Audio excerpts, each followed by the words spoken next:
give thanks. Our Father who art in heaven, hallowed be thy name.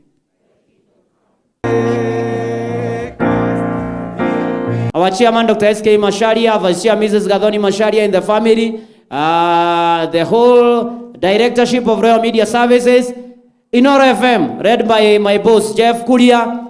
Tunashukuru. My call is all of us to pray for our nation and to ensure that all of us become builders.